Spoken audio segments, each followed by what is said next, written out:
Okay, now this one was kind of a painful one to make because this has to deal with not only self issues that I've dealt with, but one that a friend of mine who I know is dealing with this at the moment. And this has to deal with self-worth as well as self-image while being an alcoholic. Now, it's been almost 2 years since I've gotten clean, and I've spent a lot of time self-evaluating myself to see what I've gained, what I've lost, what my attitude was then versus now.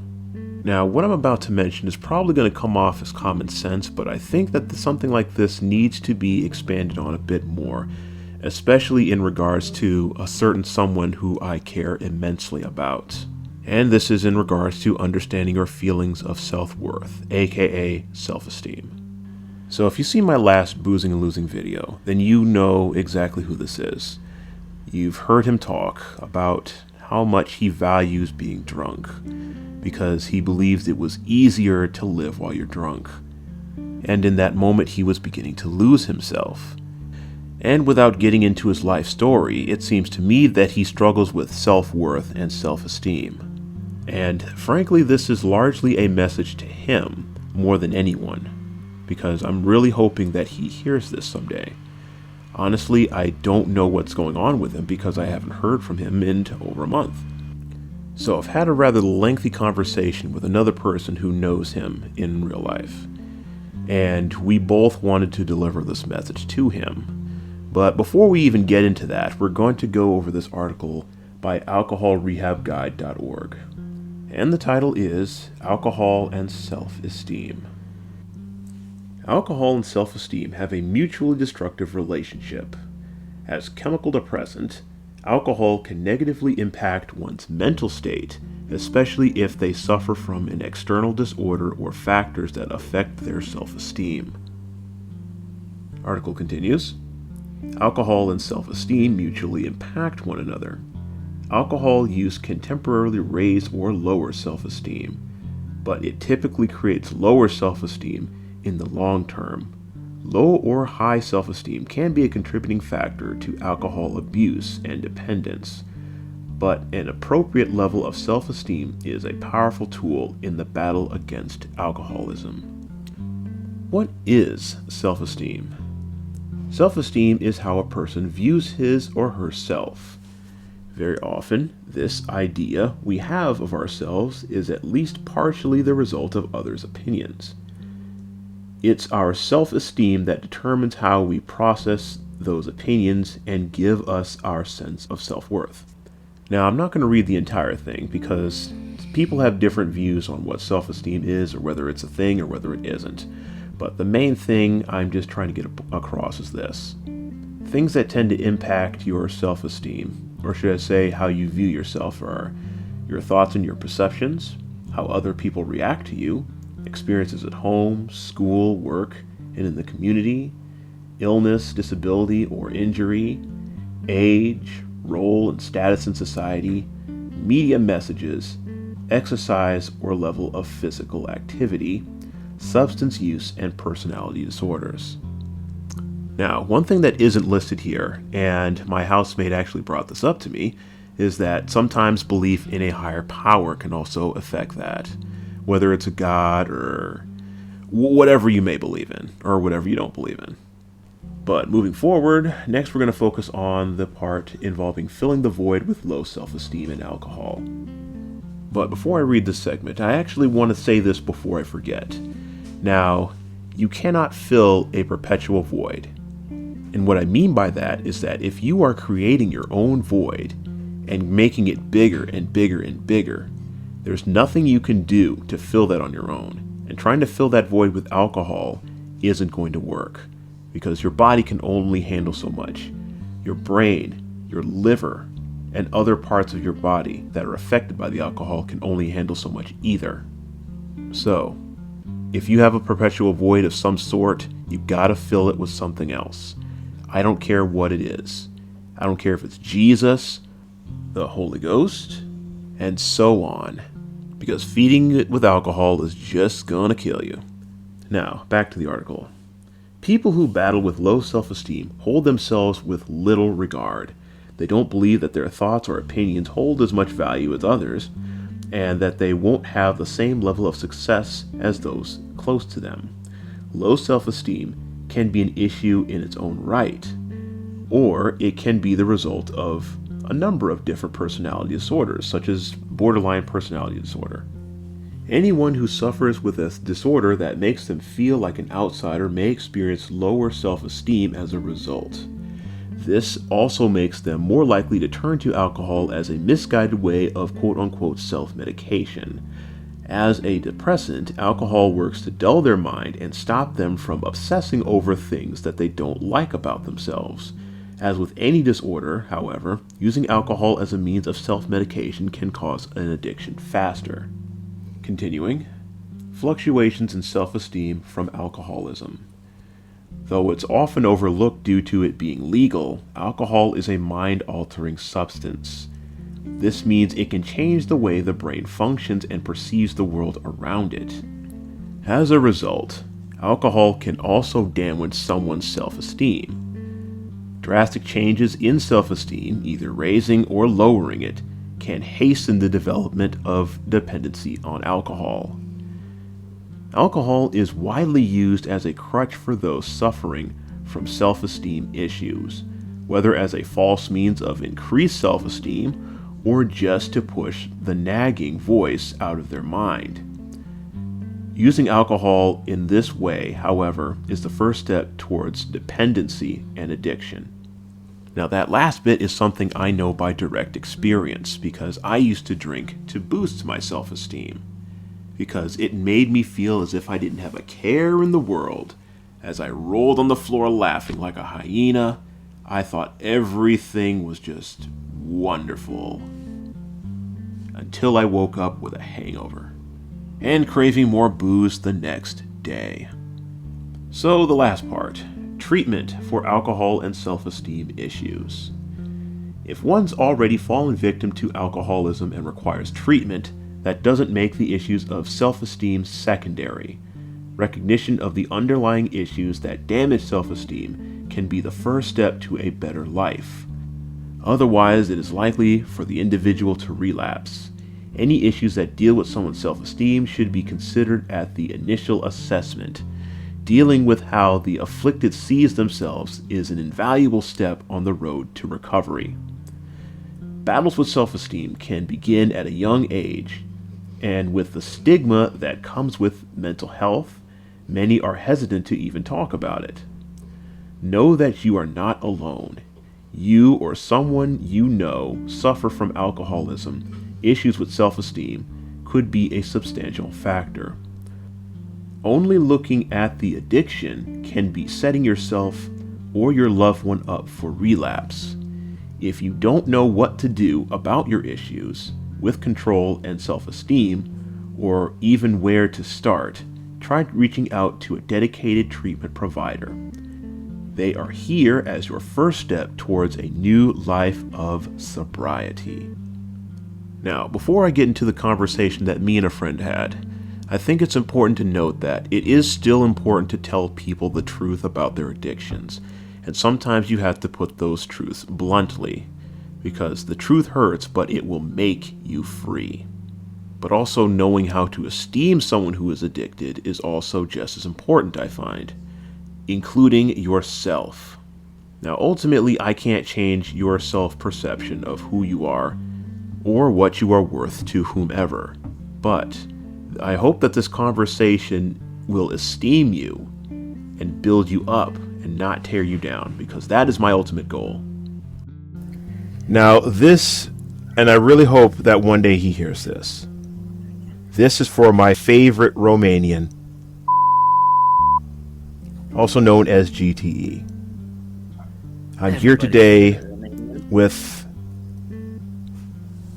Vanenman. You know what? I never actually tried to pronounce her name before. You were close. I think you put a little too much emphasis into trying to make it sound fancy. It's genuinely just Vanamon. You were right. It just right. Well, Well, yeah, sometimes you just have to actually look at it and think about what you're saying because you never actually tried to pronounce it out loud before. And this is the very first time, and you've had that name for I don't know how long. It's been a couple of years at least. Yeah. I mean, you could have just said my real name. Yeah, but since I'm going to put this on my YouTube channel, or at least segments of it on my YouTube channel, I was going to leave out our real names. Ah, that's fair. That's fair. Yeah, because there are certain people that just don't need to know our real names. Let's put it that way. Now, so for those of you who don't know, now, GTE, I consider him my favorite Romanian. I consider him like a little brother to me. And I do my absolute best to help the guy. Now, I know I'm not perfect.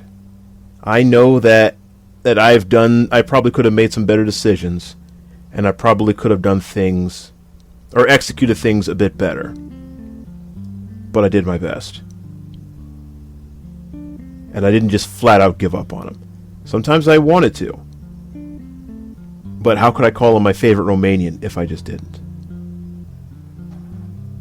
Okay, do you have anything to add to that? Honestly, only that I feel like I have given up on him. I think just because... Well, there's a long history between me and him of a kind of on-again, off-again friendship. And mostly it's... I mean, we'll fight, and then we'll make up, and we're all friends again, and then it'll happen again at some point. And I think I've just kind of hit a point where I don't think I could go back to trying to be his friend, trying to give him, you know, my advice on what he should be doing, because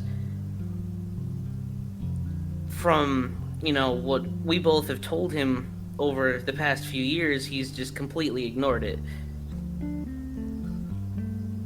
Well, and there is a lot of truth to what you just said. I mean, in fact, I hate to say it, but it's completely true.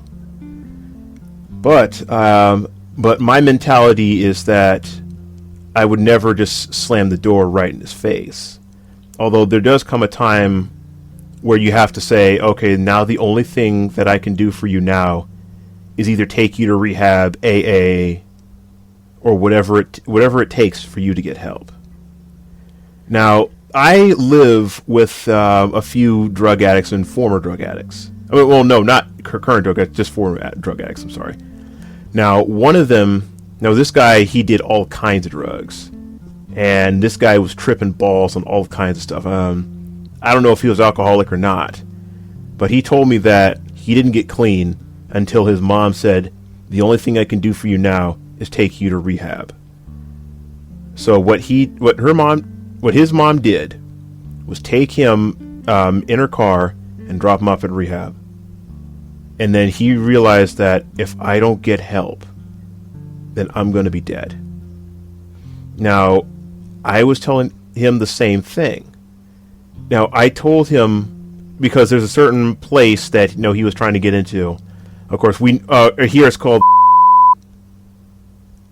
of course, I'm going to censor that out in post, because I don't want certain people knowing that information. Now, the thing is that you have to be clean and sober living there, because I used to live there. Now, and before, when I lived there, I didn't have an alcohol problem, so it was no issue for me. I mean, drugs, alcohol, any of that. And this was before marijuana was legalized. But even after it was legalized, you still had to have your marijuana card, proving that you need it for medicinal purposes, and if you do smoke it, you cannot smoke it on the premises. It's best that nobody even knows that you have it, outside of staff, that was. But that was basically the only exception. Now, I heard the stories of a lot of people in there, and they told me how not only how the place had really helped them out when they were struggling with homelessness as well as drug addiction. They say that if it had not been for them getting help getting clean, through AA, Al-Anon or whatever it was, they would have been dead. Now, I knew some people that were meth addicts. Of course, this one, he didn't actually stay at that particular transitional housing place. No, he wasn't homeless. But I actually met him at a church, and he was a meth addict for years. And let me tell you, meth addicts have a 92% relapse rate. Now, my meth-headed ex is a prime example of that, but I'm not going to get into that story. But even though he only had an 8% chance from a statistical standpoint of getting clean, he still did it. So I know it's easy to say that if he can do it, anybody can do it. But it just goes to show you that if you want help bad enough, you're going to get it. And I think that's a really good example of, well, not an example. I think that's a really good contrast to Adrian, because we have tried to help him. His mom tried to help him. And every step of the way, he kept acting like he didn't want the help. Nobody can help you unless you want to help yourself. And every step of the way, he would say that, he's going to stop drinking, he's going to get clean, and he never did. So I think that's a really good contrast to, someone who really wanted to get help and someone who just doesn't give a damn. Right. Because if there's one thing I've learned is that you can't change people. Nope. Because people can only change themselves. And that's one thing my ex used to constantly say. Well, not saying that only she can change herself, but she used to talk about me changing her. But in reality, I cannot change her. Not in the slightest. Nothing I did would get her to act right and stay on the right path. Nothing I did. I talked till I was basically purple in the face. It was like talking to a brick wall. But I'm not here to demonize him. I'm here hoping that he's going to hear this and hopefully realize how much that we care. That's if he's still alive. Now, I don't... Big if. Yes, that is indeed a big if. But the thing is that I have no idea. I mean, it pains me to think that I may have to check the obituaries every day just to see if he's alive. I've looked a few days and I haven't seen his name pop up, which gives me hope. Right, same. That gives me hope. I've checked a few days and I haven't seen his name pop up at all. So that does give me some hope, but you never know. He might pop up as a Don Joe or something. A John Doe. What was the last time you heard from him? July, was it the 20th? I think it was sometime before the 20th. Before the time he ended up going to jail. Because I remember seeing him pop up on the jail roster on the 25th. And then it said he got released on the 27th. Well, considering at least the reports of why he got arrested, I'm not surprised that he was only released a couple days later. Because let's just say you know how retarded this major city in particular is. Yeah, I'm well aware. I heard that.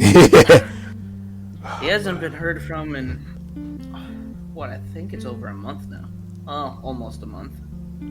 Roughly around a month. He hasn't been heard from at all. Yeah.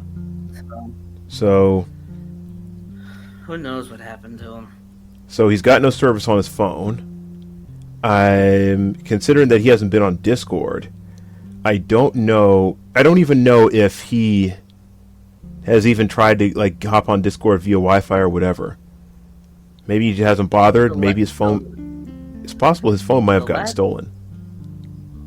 possible. The last time he messaged me on Discord was the 17th of July. That was the last time I heard from him.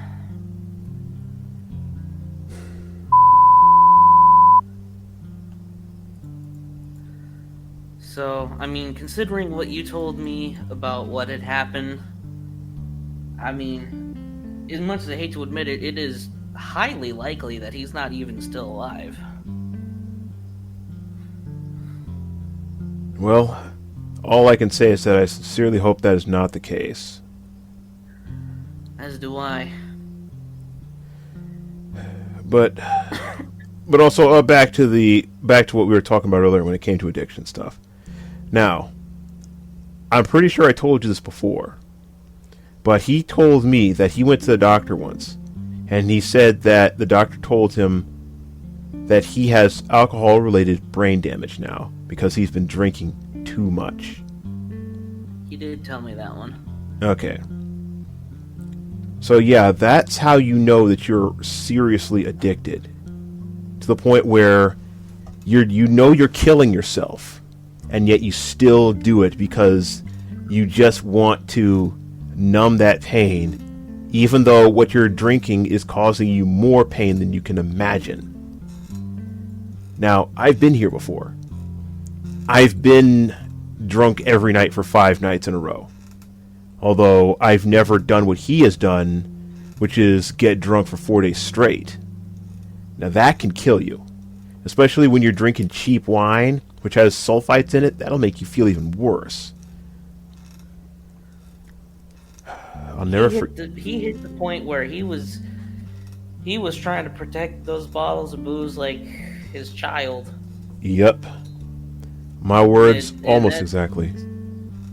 I think you said his unborn child or something. Yes, that's precisely what I said.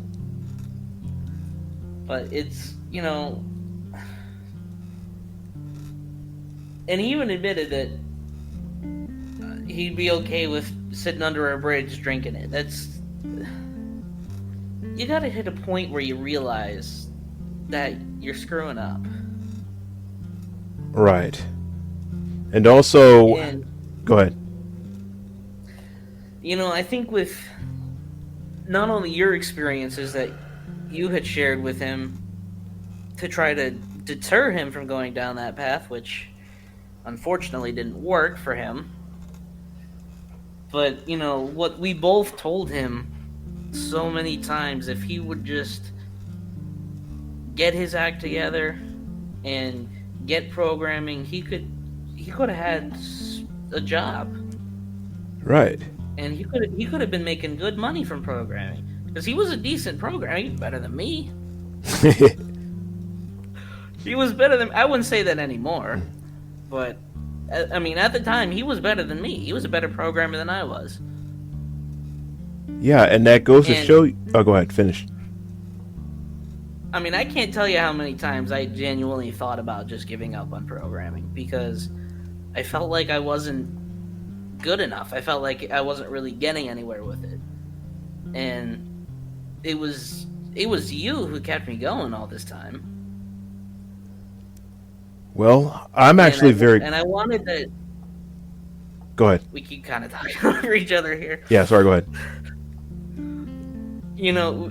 I think we both showed him that, no matter what, if you just put the effort in, even if what you make isn't necessarily good, it's something. You're making something. Right. And also, speaking on what you just said about him being a better programmer than you. Now, considering that he's 21. Now, at that age, I was not that good of a programmer. I mean, I thought I was good, but I really stunk. Because I basically had no one to challenge me. I thought I was the best there was, because in this entire city, well, it barely even counts as a city. Well, in fact, I wouldn't even call it a city. It was just a small town where it's like I had no rival. I had no equal. I was ahead of everybody in the class.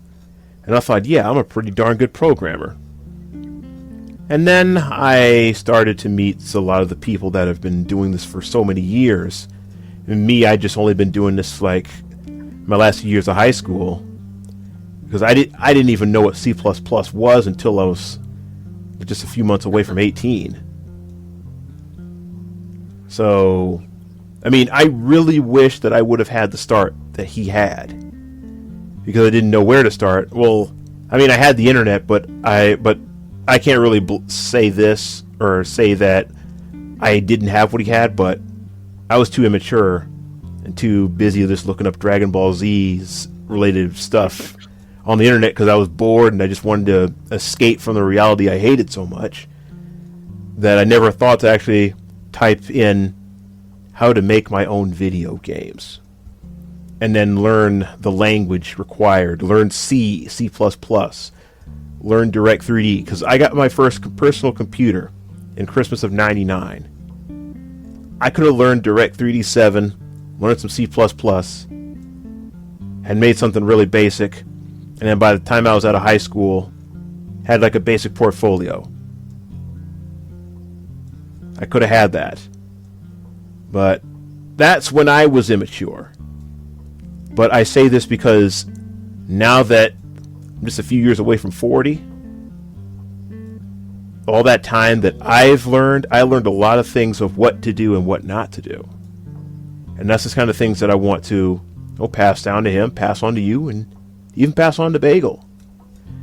Now, also I'm going to say this. Now, once again, I have not always given the best advice. And I'm not going to get into too much detail, but I will admit that maybe there's one decision that he made that I probably should have just let him go through with. Because given his nature, it's like what they call it, the addictive personality. I probably wouldn't have, let him risk it. Maybe that would have prevented this. I don't know. But the thing is that I kept pressing for him to do better and strive for better. Not sit around and play Counter-Strike and League all day. I think he just kind of hit League at that point. Yeah. Even before he left his home state, it just got to the point where it was purely League. Right. Because I was telling him that, I mean, there's nothing wrong with playing League every so often. But when it's all you do, it just makes me wonder, do you even want to reach that point where you're the one who actually makes League, let's put it that way, quote unquote? Because who knows, you probably could have made something really awesome, better than League. And you could put a big Romanian flag on the game saying this was made in Romania or made by a Romanian. And give the middle finger to all the people that hate Romania. There's a lot of people that I know that do. There's nothing wrong with playing games. I mean, I play a lot of video games myself, but I also spend, so many days where I do nothing but programming. I've spent 2 weeks at a time where, that whole 2 weeks was programming, eating, sleeping, showering, going to the bathroom. There was no gaming. I was focused on my programming, and I've done that even just, this last month or two. I focused entirely on my engine, and it's so much better now because I've put the time and effort into it. And I think that, going back to the, you giving advice, I think the best piece of advice you could have ever given me was, it doesn't matter if it's good, it doesn't matter if it's pretty. You make something that works, then you make it work good, you make it work fast, and you make it look decent if you care that much. Exactly. Because if you consider my game, if you see the source code to that game I wrote, it is ugly. But anyway, moving on. So yes, the thing is that if you want to do it, you can. Now, I left the state of Indiana with $700 in my pocket. Yes, it sucked for a while. I ended up homeless a couple times. But you know what? I made it. Now, I have a remote job. I mean, it's kind of, it's not really the most stable at the moment, but we'll see what it brings in the future. But I now stay in a house with my rent paid up until January. I paid up 6 months in advance, and I have nothing to worry about for a number of months. Now, if Adrian had done what I told him to, well, primarily stop drinking, and second, work on his portfolio instead of playing games all day. And mind you, this is something that I actually struggled with at one point, because I had to learn the concept of delayed gratification. Even sometimes I still have to teach myself that. But when you understand that concept, it'll help you tremendously. It's kind of like eating your green vegetables. Like, you may not like a certain green vegetable. When I was growing up, I wasn't the biggest fan of peas. I mean, they didn't taste terrible, but they weren't exactly appetizing either. But I knew I had to eat my peas. I knew I had to eat my green vegetables. And because I did, I'm a lot better off than those that didn't. I'll tell you that much. So then, Not than me, that's for sure. So get that out of the way, and then I can eat dessert without having to worry about if it's going to kill me. You know, I think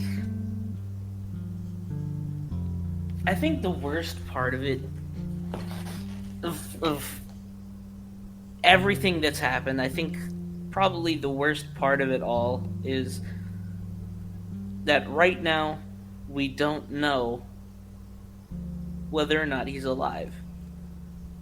Yeah, and that is the scariest thing. That's the worst part to me, because it's so frightening, you know. And I may have stopped talking to him because he was just drunk all the time, and that was mostly for me, because, you know, I struggle mentally with, you know, a lot of the same stuff he does, and being around someone who's drunk all the time is really upsetting to me, and it really kind of pisses me off, because who wants to talk to someone who's just drunk all the night? Which is part of the reason that I used to get so mad at you when you got drunk. Yeah, and I don't blame you. Because when I got drunk, I was goofy, but at the same time, I know people were getting annoyed, too. Well, because nobody wants to talk to someone who's just shit-faced. Oh, yeah. I mean, it may seem funny... Unless they're also shit-faced, in which case they don't give a shit, but, you know. Yeah. I mean... I remember Go ahead. I just think that, you know, the whole thing, you know, him, you know, being drunk all the time, him getting arrested, whatever, I think that the worst part of it is not knowing whether or not he's dead, because, you know, if he is, it's still gonna, you know, I'm still gonna be sad about it. He was still my friend, and I still care about him, and yes, homo, but I love him. Yeah. I mean, I really do love him like a brother, and yeah. You know, just because I stopped talking to him because he's making dumb decisions, you know, I would do that with my brothers too. If my brothers were off getting drunk all the time, I would stop talking to them, because I don't want to talk to someone who's, you know, being an idiot. Right. But, you know, if they were to die, you know, that's still going to affect me. That's still going to upset me, because, you know, they're still my brothers and I love them. I agree. And honestly, I could tell you were getting to the point where even you were going to stop talking to me if I were to keep doing this. Because I probably would have. At least with you were drunk mostly, you know, I think only at night. I don't think you were ever a day drunk. At least that I could remember. Well, I've had some afternoon drunken stupors, but I was mostly a night drunk. A day drunk, I don't know. I don't think I was ever drunk during the day. I've never just woke up in the morning and then decided to get drunk. No. Yeah, you weren't. As much as I hate to admit it, you weren't as bad as each. Well, I guess I don't hate to admit it, but you know what I mean. Yeah. I hate to admit got that bad, but I think I probably would have at least stopped talking to you during the times that you were drunk, like I have now with Adrian, which fortunately hit all the time. Unfortunately. But, my goodness. Adrian. Because, sometimes I even have trouble finding the words. If only he knew how much I really cared. Because now, there was a time where he said that he didn't believe me. But then when I stuck my neck out for him, for an incident which I'm not going to get into because that would require a backstory, and that backstory is best kept between me and Adrian, especially if this is going to be put on YouTube. So I went to essentially get him a drug test to prove that he was not a drug addict for XYZ reason. And I paid $40 for that drug test because it was the most comprehensive one, the most thorough one. Because I believe that strongly that he was not doing those drugs. And he wasn't. The only thing that he tested positive for was THC. Everything else he didn't do. But there were some other things that did concern me from before. Now, the place I stayed before, where was essentially sleeping on her couch. Now, my roommate at the time was saying that he smelled burnt pills. I didn't smell it. He said that his girlfriend smelled it. I didn't smell it because, I don't recognize the smell for one. Second, I don't have the greatest sense of smell. I don't know why. I just don't. So if the smell probably got by me.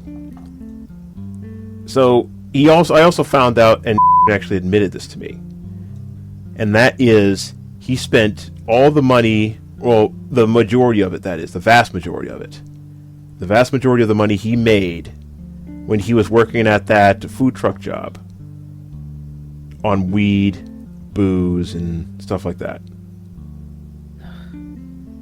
That I was wondering, why do you not have any money to help out with rent? Because I specifically asked him several times, can you do this?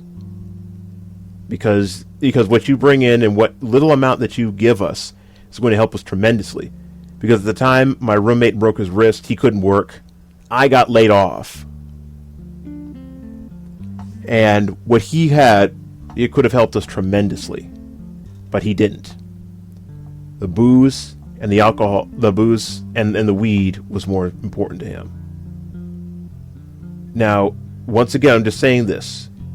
If you're listening to me, do you understand how serious this is? I hope you're still alive to hear this. Because I don't know how to get in touch with you now. He's not responding on Discord. His phone service is not up. His phone might have been stolen. But if this has to be my final transmission, then we've done all we can for him. Yeah. Now, there's one more story I want to bring up before I forget. And let's just say, I'm not going to give you her real name. I'm just going to say her name's Ruby. Now, I call her Ruby because to me she really is a Ruby. That's adorable. Yeah. And it's very rare that I say that about anybody. But that being said, now let's say, Ruby was addicted to heroin. That's what it was. So she started using heroin and became an addict. And her addiction was so great that she almost lost her leg. She almost had to have it amputated. I mean, and not just like below the knee. I mean the entire leg. I mean, she has problems to this day. I mean, sometimes she has to use a walker or a cane. But she's a very pleasant person to be around. And I'm so glad that she got the help to get clean. Now, she was able to pull herself out of it. And it's not too often do I say that I would go the extra mile, or should I say the extra 2 miles? No, scratch that. The extra 10 miles for that one. Because I admire her immensely. I'm just saying that if I believed that it was impossible for you to get clean, then I wouldn't bother. In fact, I'd almost be tempted to just lend you one of my pistols, put a bolt in the chamber, and say, end your suffering now. But I'm not that kind of person. Because believe me, I was suicidal too. I was suicidal off and on for more than 20 years now. Yeah, it's a little known thing that most people don't know about me. But I'm still alive. And I'm really grateful to that one person who I'm not going to name, who got so fed up with me that she blocked me on Discord. It wasn't until that moment that I really, really took a hard look at what I was doing to myself and those around me. Because I was pissing off TFM, and I was pissing off you. I pissed off Bagel, and let me tell you, I felt really bad pissing off Bagel that time. Really bad. And let's just say that Bagel was 100% right. He couldn't come up with a single excuse. And he wouldn't even answer me. So that's how tired of my drunkenness Bagel was. He was that tired of it. And that is the moment where I quit cold turkey and I never ever drank again. I don't even want to go back. Because now there are people that are listening to us right now. And they tell me, they message me, they DM me on Discord and emails and stuff like that telling me how they're grateful for my boozing and losing series because that helped motivate them to stop drinking. Even the last one I just did a while back, this was from some guy in South Africa, told me about how there's some prohibition going on and he saved up a bunch of booze, but he's really depressed because of his daughter. Now, without getting too detailed into that scenario, I've already covered that in the video before, but I was telling him that you're no good to your daughter when you're drunk and drinking yourself to death. So I told him that I can't tell you what to do. I can't tell you that you should abandon your daughter. I won't tell you that you should throw yourself on the sword, because it's ultimately up to him. That's not my daughter, and I have no right to tell him what to do. But I will say, for his daughter's sake, you've got to stop drinking. Because your little girl means so much. I have no kids, but if I had a kid, I'd do everything in my power for that kid. It's my biological instinct as a man. I can't help it.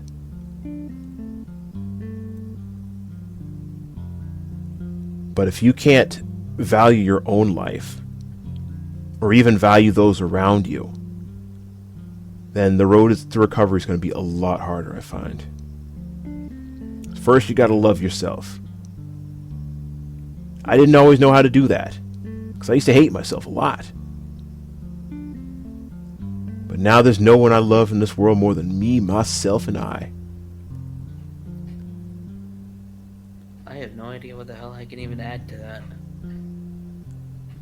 I think that speaks. What the hell's the saying? Speaks bounds, I think. Speaks volumes. Volumes. That's what it is. That's the phrase I was looking for. I think that just speaks volumes for everything, life in general. You know what? I don't know what to add to it either. I think for most people, the motivation to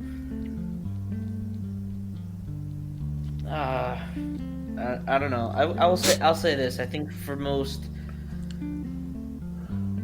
addicts, I think the motivation to get better stems from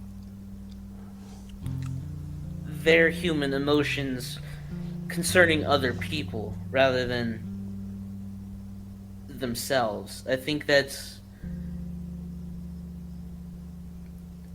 just a weakness for addicts in general, is their loved ones. Which is, I mean, it's a weakness for people in general, I suppose. Oh, yeah. Which, I mean, for A, you know, how that ties in there. I mean, he hates his parents, he hates his stepmom, he hates himself. You know, to him, what the hell's he got to live for? And that has been my big concern there. I don't think he really, truly realizes how valuable he is. Because if you did, and you had that much respect for yourself, you wouldn't do it. That's what I believe. The modern Adrian is not the I met. He's not the that I became friends with. Sadly. Unfortunately, it is very sad. Modern I think, is summed up by this one story. Now, I had blocked at one point because he was still in Georgia at the time, and when he was there, he was starting to get into some stupid shit, and you know, I'm like, okay, I don't want any part of that. So, you know, I blocked him. I figured I'd give him a few months, pop back in and see if he was getting himself together. And so I did. And when I popped back in, he was up near you, but he was living with his mom at that point. And, you know, he seemed to be getting himself on the right track. And then at one point, he said that he had overdosed on pills. And, I think you should probably censor the fine-grained details here. Okay. Just because I don't want to tell his life story. Well, yeah. I think there will be a lot of censoring going on in this one. Oh, yeah. Yeah, there's going to be play I'm going to cut out. But go ahead. Yeah. And and when he got back from the hospital, he told me what happened. And, you know, I'm like, what the hell? Why would you do that? And he said that he had kept taking them and that he was stealing booze from his mom's boyfriend or husband or whatever. And so I blocked him again because I don't want any part of that. I don't want to be friends with someone who's, you know, doing that shit.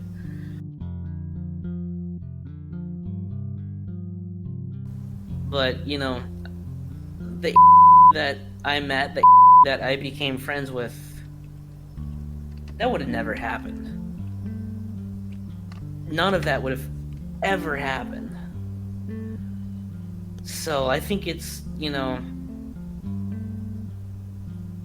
people need to realize, you know, when you start drinking, you start doing drugs, you need to realize what this really does to people. Because, I mean, I'm not going to tell you right now, you know, I hadn't known a whole, you know, really long time. It had been a couple of years, which isn't really a really long time, but none of that would have happened with the that I knew. You know, he turned into a completely different person. Oh, my goodness. So that's basically a reminder of the video I did called The Drunker's Progress. Remember that? I do remember that. He's up there. Yes, he is. But the main thing I will say is this. I really hope that he didn't reach stage 9. As do I. But, the longer we go without hearing from him, the more likely it seems. Unfortunately. But I just wish there was a way to get in touch with his parents. I don't know his parents' names. If you're out there, please let me know that you're alive. Oh, God, please. Right. That is something that we both need to know. And, of course, I beg of you, please stop drinking. That would mean so much to me. It would mean so much to your mom and your dad, who you even told me yourself that he was the hardest working man that you knew until he started drinking. The sad part is that this is the path that I was very worried that you would go down. Because I've talked to about this before. And you told me... Huh? And there's the real name. Oh yeah, I'm going to edit that out in post, of course. So, the thing is that you've talked to me about this before, and you told me that you're concerned that was going to become a drug addict or an alcoholic.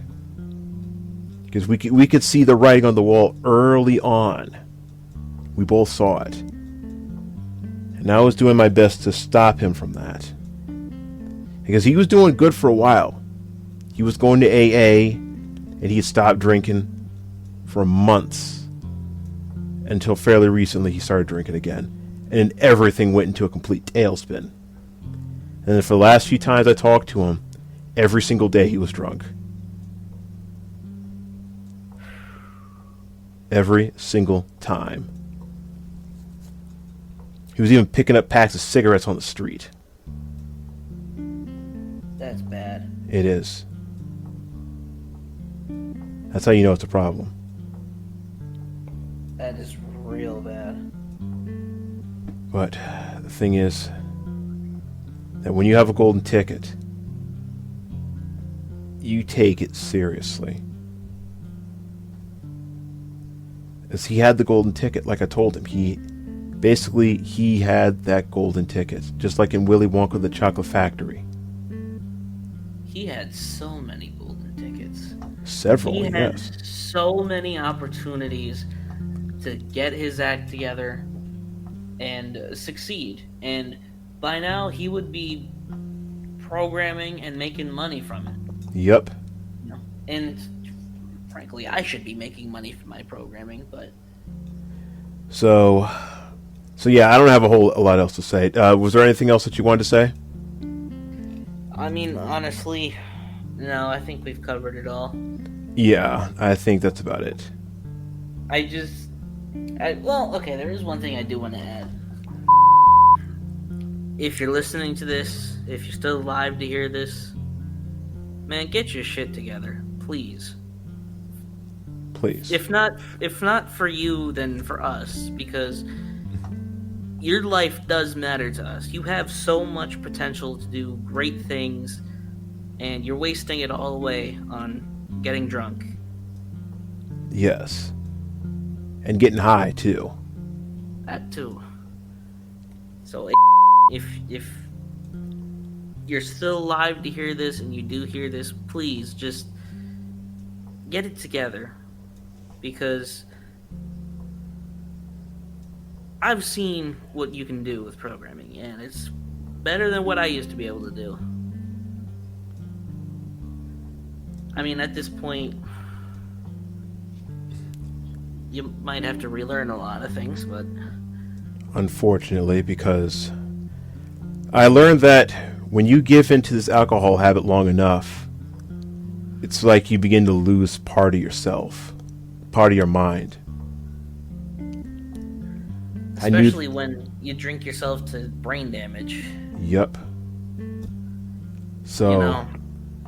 But, I mean, if he can get his shit together now, I don't think it's too late for him. I don't believe it's too late for him either. It's not too late until you're dead. I just hope he's still alive. Yeah, and if he can't do it for us, do it for your mom. Do it for your dad. So that you can demonstrate to your dad that you're not a deadbeat, and that even he too can live a better life if you were to just stop drinking. I think we've covered it all. Yeah, I think we have. All right. But the main thing is, we tried. We tried like hell. That we did.